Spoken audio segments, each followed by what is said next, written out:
Please subscribe the channel and press the bell icon. Hi friends, welcome in our channel. Let's learn.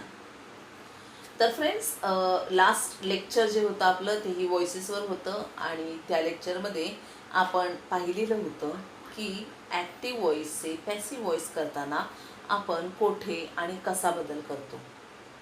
त्याचबरोबर आपण हेही पाहिलेलं होतं की कोणते टेन्सेस ॲक्टिव्हमधून पॅसिव्हमध्ये जातात आणि कोणते जात नाहीत. तर ज्या टेन्सचं किंवा ज्या टेन्सेसचं ॲक्टिव्ह टू पॅसिव्ह रूपांतर होतो, म्हणजेच कर्तरीमधून कर्मणीमध्ये रूपांतर होत असतं, असे टेन्सेस आज आपण पाहणार आहोत. चला तर मग सुरू करूया. आज आपण पाहणार आहोत सिम्पल प्रेझेंट टेन्स आणि सिम्पल पास्ट टेन्स.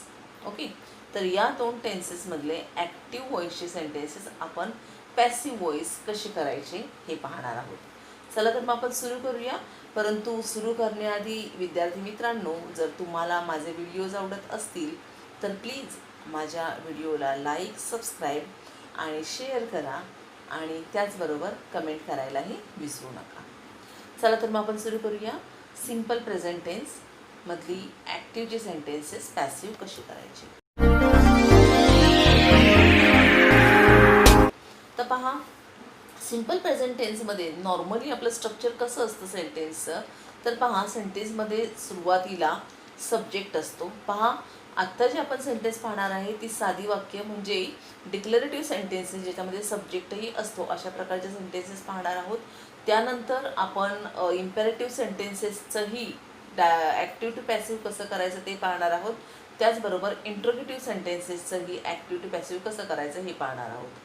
परंतु अगदी सुरुवातीला आपण पाहणार आहोत साधी वाक्य. साधी म्हणजे साधी विधानार्थी वाक्य जे आहेत, म्हणजे डिक्लेरेटिव्ह किंवा अझर्टिव्ह सेंटेन्सेसचे ॲक्टिव्ह टू पॅसिव्ह करायचे. मग या अझर्टिव्ह सेंटेन्सेसमधलं सिम्पल प्रेझेंट टेन्समधलं आपण सध्या पाहतोय. तर सिम्पल प्रेझेंट टेन्समधलं अझर्टिव्ह सेंटेन्सेसमध्ये कसं स्ट्रक्चर असतं, तर सुरुवातीला सब्जेक्ट असतं, त्यानंतर V1 किंवा V5 असतो, कारण की हे सिम्पल प्रेझेंट आहे.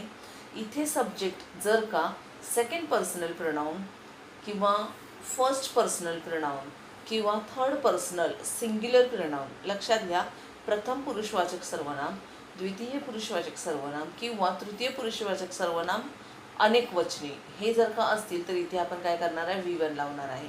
आणि जर का थर्ड पर्सनल प्रोनाऊन सिंग्युलर असतील तर आपण तिथे V5 लावणार आहे. म्हणून आपण या दोन्हीही इथे घेतलेलं आहे, आयदर V1 और V5. ओके, आणि त्यानंतर ऑब्जेक्ट असतं किंवा सेंटेन्स असतं. आता ऑब्जेक्ट असतं तशा प्रकारचे सेंटेन्सेस आपल्याला इथे घ्यायचं आहे, कारण की ज्या सेंटेन्सला ऑब्जेक्ट असतं त्या सेंटेन्सचा आपण पॅसिव्ह व्हॉइस करू शकतो. ओके, तर इतकं साधं सरळ कसं असतं स्ट्रक्चर आपलं टेन्सेसमध्ये असतं. ओके, म्हणजे ॲक्टिव्ह व्हॉइसच्या सिम्पल प्रेझेंट टेन्समध्ये असतं. ओके, तर त्याचं पॅसिव्ह कसं करायचं. तर पहा, जसं आपण पाहिलं सब्जेक्ट आणि ऑब्जेक्ट रिप्लेस करायचे आहेत, एकमेकांच्या जागी इंटरचेंज करायचे आहेत म्हणूया आपण. मग सुरुवातीला ऑब्जेक्ट येतं ते सब्जेक्टिव्ह केसमध्ये येतं. सब्जेक्टिव्ह केस म्हणजेच काय, इथे जर का मी हा शब्द असेल ऑब्जेक्ट म्हणून, जर का आय कॉल यू असं जर का असेल तर इथे सॉरी ही किंवा यू कॉल मी असं जर का असेल तर इथे जो मी आहे तो सब्जेक्टच्या जागी येताना आय होणार आहे. ओके, तो सब्जेक्टच्या जागी काय होणार आहे, आय होणार आहे. ओके, तर अशा प्रकारचं इथे आपण घेतलेलं आहे. मग ऑब्जेक्ट जो आहे तो काय आला, इन अ सब्जेक्टिव्ह केस इथे येणार आहे. त्यानंतर आता हे पहा सिम्पल प्रेझेंट टेन्स आहे आणि म्हणून आपण इथे काय करणार आहे, इज किंवा एम किंवा आरचा वापर करणार आहोत, कारण सिम्पल प्रेझेंट टेन्समध्ये एम, इज, आर या तीनपैकी एका ऑक्झिलरीचा वापर केला जातो. मग आता इथे आला एम, इज, आरपैकी एक येणार आहे. आता एम, इज, आरपैकी कोणता घ्यायचा आहे, तर हे टोटली डिपेंड ऑन सब्जेक्ट, हे पूर्णपणे ऑब्जेक्ट जो सब्जेक्ट म्हणून आलेला आहे त्याच्यावर हे पूर्णपणे डिपेंड असणार आहे. त्यानंतर पहा इथे काय येणार आहे, इथे चुकून V5 झालेला आहे, इथे V5 नकोय, इथे V3 पाहिजे. लक्षात घ्या, इथे V3 यायला पाहिजे, म्हणजे past participle of main verb. जे मेन वर्ब आलेलं असेल सेंटेन्समधलं त्या सेंटेन्सचं काय येणार आहे, पास्ट पार्टिसिपल आपण इथे घेणार आहोत. त्यानंतर बाय हे प्रिपोजिशन येणार आहे. त्यानंतर पुन्हा subject in objective case, objective केसमध्ये, म्हणजे इथे ही असेल तर त्याचं हिम होणार आहे. अशा प्रकारचं काय होणार आहे, ऑब्जेक्टिव्ह केसमध्ये हे घेणार आहे. चला आपण डायरेक्ट सेंटेन्सेसला सुरुवात करूया म्हणजे आपल्याला जास्त कळेल. तर पहा पहिलं सेंटेन्स इथे दिलेलं आहे, वी डिमांड अ बुक. आता वी डिमांड अ बुक असं म्हटल्याच्या नंतर पहा इथं क्लिअरली आपल्याला कळतंय, अगदी सोपं वाक्य आहे. सब्जेक्ट हा काय आहे, वी झालेला आहे. वी हा काय आहे तर सब्जेक्ट झालेला आहे. त्याच्यानंतर डिमॅन्ड जे आहे ते काय झालेलं आहे इथे वर्ब झालेला आहे. लक्षात घ्या, डिमॅन्ड हे जे आहे ते वर्ब झालेलं आहे आणि अ बुक जे आहे ते काय झालेलं आहे इथे ऑब्जेक्ट झालेलं आहे. ओके, मग आता आपल्याला मिळाला सब्जेक्ट वर्ब ऑब्जेक्ट. आता आपण काय करायचं आहे, पहिल्यांदा ऑब्जेक्ट जो आहे तो सुरुवातीला घ्यायचा आहे, म्हणजे अ बुक हा सुरुवातीला आला. त्यानंतर आपल्याला इथे एम किंवा इज किंवा आर पैकी एक घ्यायचा आहे, परंतु एम किंवा इज किंवा आर पैकी एक घ्यायचं आहे कोण सांगतोय तर हा वर्ब सांगतोय. सिंपल प्रेझेंट टेन्स आहे म्हणून एम घ्या किंवा इज घ्या किंवा आर घ्या, परंतु या तीनपैकी कसा सिलेक्ट करायचा तर इथे बघून जो आपल्याला ऑब्जेक्ट सब्जेक्टच्या जागी आलेला आहे त्याला बघून. हा काय आहे एकच आहे, मग हा जर का एक असेल तर आपण इथे काय केलं इज घेतलेला आहे. हा इथे जर का बुक्स असतं तर आपण काय केलं असतं आर केलं असतं, आणि इथे जर का आय असतं तर एम केलं असतं. ओके, मग अ बुक इज डिमॅन्डेड. पहा डिमॅन्ड जे आहे त्या डिमॅन्डचं काय केलं V3 केलेलं आहे, किंवा पास्ट पार्टिसिपल किंवा काय म्हणतो आपण की क्रियापदाचे धातुसाधित तिसरे रूप असं आपण मराठीत त्याला म्हणतो, तर असं आपण केलेलं आहे. त्यानंतर बाय लावलेलं आहे आणि त्याच्यानंतर वीचं काय झालेलं आहे ऑब्जेक्टिव्ह केसमध्ये अस झालेलं आहे. मग आपलं सेंटेन्स तयार झालं, a book is demanded by us. Okay, second sentence पाहूया. सेकंड सेंटेन्समध्ये पहा, the entire staff of our office. हे पूर्ण जे आहे ते पूर्ण काय आहे सब्जेक्ट घेऊ शकतो आपण. पहा, the entire staff of our office हा पूर्ण काय झालेला आहे सब्जेक्ट झालेला आहे. इथे रिस्पेक्ट्स हा काय झालेला आहे वर्ब झालेला आहे, आणि मिस्टर पवार हे काय झालेलं आहे ऑब्जेक्ट झालेला आहे. ओके, मिस्टर पवार हे काय झालेलं आहे ऑब्जेक्ट झालेलं आहे. मग जसं आपण वरच्या सेंटेन्सला केलं त्याचप्रमाणे इथे करायचं आहे. पहिल्यांदा मिस्टर पवार. लक्षात घ्या, जर का ऑब्जेक्टच्या जागी एखाद्याचं प्रॉपर नाऊन आलेलं आहे असेल तर ते आहे तसंच घेणार आहोत आपण. फक्त पर्सनल प्रोनाउनमध्ये आपण चेंज करतो, नाव आहे तसंच येणार आहे. ओके, म्हणजेच काय इथं मिस्टर पवार आलंय. त्यानंतर ऑक्झिलरी कोणता येणार आहे इज, कारण एकच आहेत सिंग्युलर आहेत आणि म्हणून इथं काय झालं इज. रिस्पेक्ट जे आहे त्या रिस्पेक्टचं काय केलं आपण V3 केला, रिस्पेक्टेड. रिस्पेक्टेड आणि रिस्पेक्टेड. ओके, मग हा काय झाला V3 केला आपण. त्याच्यानंतर बाय घेतलं आणि त्याच्यानंतर by the entire staff of our office. पुढचं वाक्य आपण आहे तसंच केलेलं आहे. म्हणजे सेंटेन्स झालेला आहे, mister Pawar respected by entire staff of our office. त्याच्यानंतरचं पहा सेंटेन्स जे आहे थर्ड सेंटेन्स जे आहे ते पाहूया आपण. हे थोडंसं वेगळं आहे. ओके, सोपं आहे, वेगळं आहे परंतु सोपं आहे. पहा आता या सेंटेन्समध्ये काय आहे तर मदर हे जे आहे ते काय आहे सब्जेक्ट आहे. पहा मदर हे काय झालेलं आहे सब्जेक्ट आहे. टेल्स जे आहे ते काय झालेलं आहे वर्ब झालेलं आहे. लक्षात घ्या, टेल्स हे वर्ब झालेलं आहे आणि नाईस स्टोरीज हे काय झालेलं आहे ऑब्जेक्ट झालेलं आहे. आता लक्षात घ्या, नाईस स्टोरी ऑब्जेक्ट आहे, मग असं काय आहे पहा. जर का मी असं म्हटलं की mother tells, okay mother tells असं म्हटलं, व्हॉट डज मदर टेल तर काय येणार आहे नाईस स्टोरी. म्हणजे नाईस स्टोरी ही एक ऑब्जेक्ट आहे, परंतु लक्षात घ्या जी ॲक्शन आहे ती सब्जेक्टकडून ऑब्जेक्टकडे ट्रान्सफर होत असते आणि ते इथे झालेलं आहे सब्जेक्टपासून ऑब्जेक्टपर्यंत. म्हणजे अस हा जर का ऑब्जेक्ट पकडला तर गोष्ट सांगण्याची क्रिया आईपासून आपल्यापर्यंत पूर्ण होत आहे, त्याच्यामुळे असला सुद्धा आपण ऑब्जेक्ट म्हणतो. परंतु हा कोणत्या प्रकारचा ऑब्जेक्ट आहे तर लक्षात घ्या, अस जो आहे हा काय आहे तर याला आपण म्हणतो इनडायरेक्ट ऑब्जेक्ट. लक्षात घ्या, याला आपण म्हणतो इनडायरेक्ट ऑब्जेक्ट, कारण की तो डायरेक्ट ऑब्जेक्ट नाही.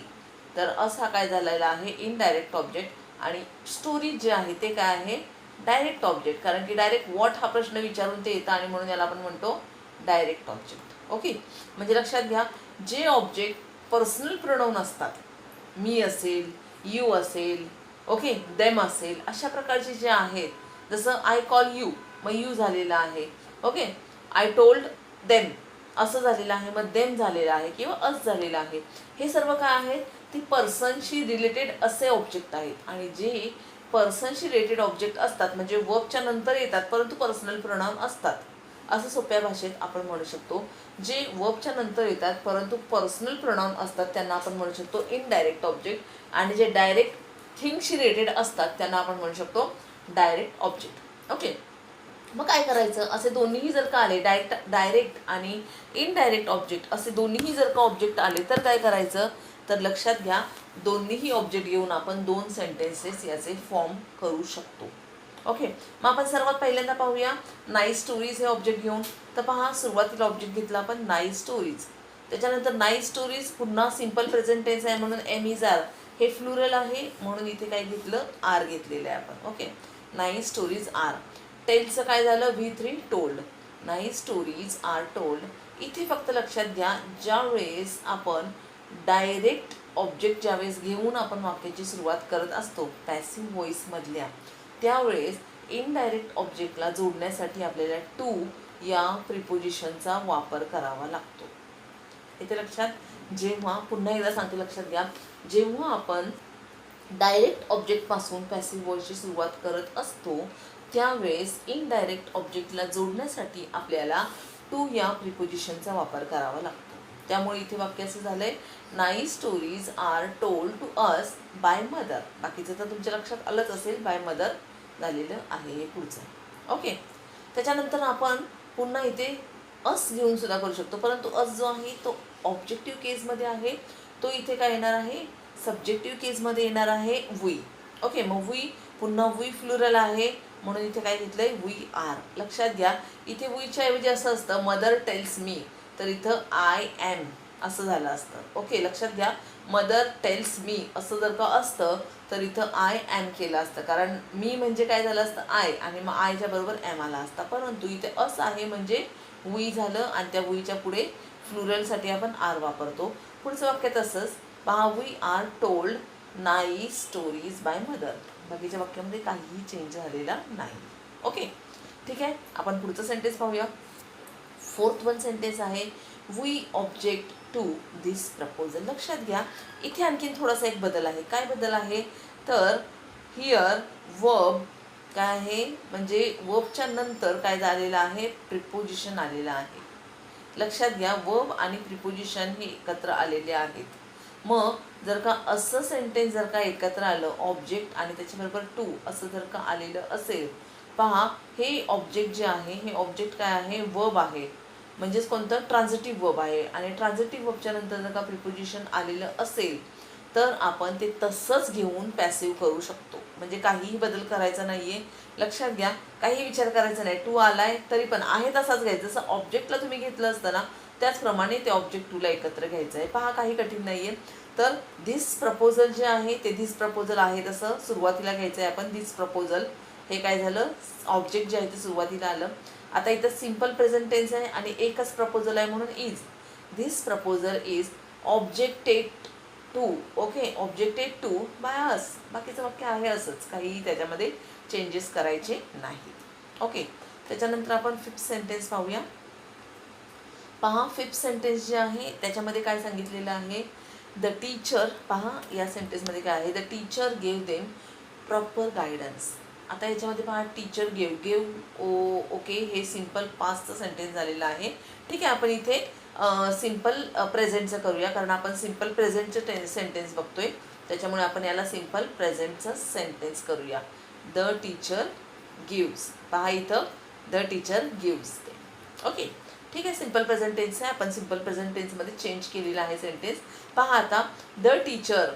Okay, the teacher gives them proper guidance.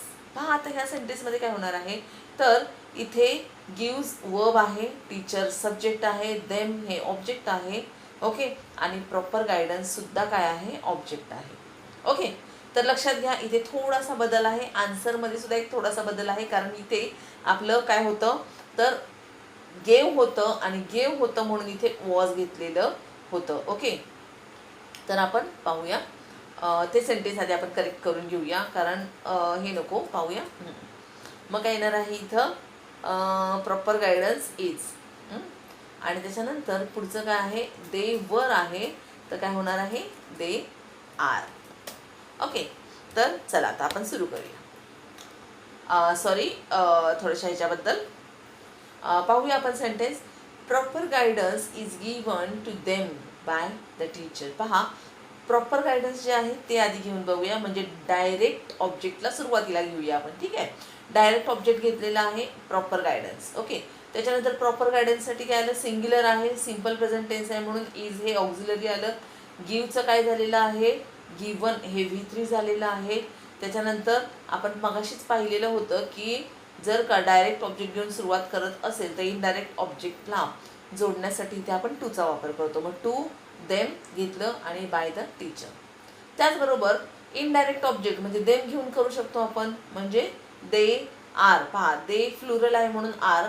पुढचं तसंच given proper guidance by the teacher. बाकीचंही तसंच आलेलं आहे. मग अशा प्रकारचं हे एक सेंटेन्स झालेलं आहे, 5th वन. आता आपण थोडं पुढे पाहूया.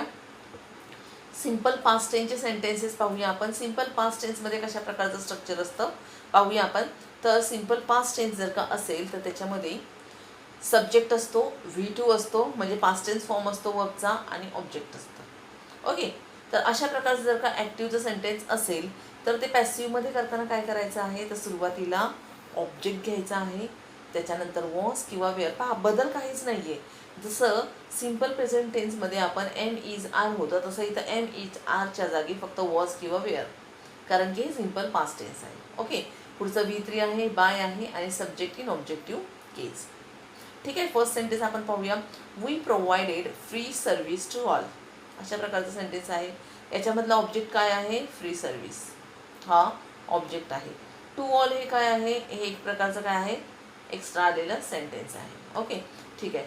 त्याच्यानंतर वी हे काय आहे, सब्जेक्ट आहे, आणि प्रोव्हाइडेड हे काय आहे, वर्ब आहे. मग ठीक आहे, फ्री सर्व्हिस आधी ऑब्जेक्ट घेतलं, त्याच्यानंतर एकच आहे, सिंग्युलर आहे म्हणून वॉज घेतलं. त्याच्यानंतर प्रोव्हाइडेड हे पास्ट टेन्स आहे, त्याचा V3 सुद्धा प्रोव्हाइडेड होतं, आणि एक्स्ट्रा सेंटेन्स लास्टला टू ऑल. पहा, free service was provided to all. आता इथे पहा, बाय अस लिहिलेलं नाही आहे. बऱ्याच वेळेस आहे हे अंडरस्टूड आहे, लगेच कळणार आहे, कारण महत्त्वाचं काय, फ्री सर्व्हिसेस. आणि त्याच्यामुळे अशा सेंटेन्सेसमध्ये जर का काही वेळेस पहा असे सेंटेन्स असतात ज्याच्यामध्ये सब्जेक्ट पुन्हा लिहिण्याची गरज नसते, तशा प्रकारचं हे सेंटेन्स आहे की free services was provided to all. सगळ्यांना फ्री सर्व्हिस दिली जाते, मग ते बाय अस लिहायची गरज नाही म्हणून इथे लिहित नाही आपण. ओके, पुढचं सेंटेन्स आपण पाहूया.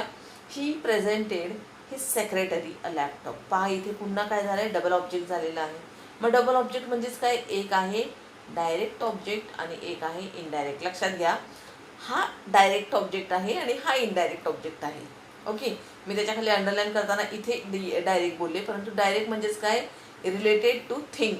जो थिंग्स रिलेटेड असतो डायरेक्ट असतो, आणि जो पर्सनशी रिलेटेड असतो तो इनडायरेक्ट असतो. पहा, ही सेक्रेटरी पर्सन आहे ना, म्हणून इथे काय झालेला आहे, हा इनडायरेक्ट ऑब्जेक्ट झालेला आहे. मग चालेल, आपण पाहूया. इनडायरेक्ट ऑब्जेक्टपासून सुरुवात करूया. ह्यावेळेस आपण काय झालेलं आहे, हिज सेक्रेटरी, ती एकच आहे आणि पास्ट टेन्स आहे म्हणून वॉज. प्रेझेंटेडचं पास्ट पार्टिसिपल सुद्धा प्रेझेंटेड होतं, अ लॅपटॉप बाय हिम. झालं वाक्य आपलं. तेच आपण दुसरं वाक्य, अ लॅपटॉप, पुन्हा लॅपटॉप एकच आहे म्हणून वॉज. प्रेझेंटेड, इथे पुन्हा काय केलं आपण, टूचा वापर केलेला आहे. टूचा कशासाठी, तर इनडायरेक्ट ऑब्जेक्ट जोडण्यासाठी. To his secretary by him. झालं आपलं वाक्य पूर्ण. म्हणजेच काय, काहीही बदल करायचा नाही, फक्त मगाच्या सारखे सेंटेन्सेस आहे. तर तुम्ही अशा प्रकारच्या सेंटेन्सेसची प्रॅक्टिस करायला काहीही हरकत नाही. ओके, ठीक आहे. पाहूया आपण आता पुढचं सेंटेन्स. माय फ्रेंड्स. ओके, पहा, my friends help me when I was losing in business.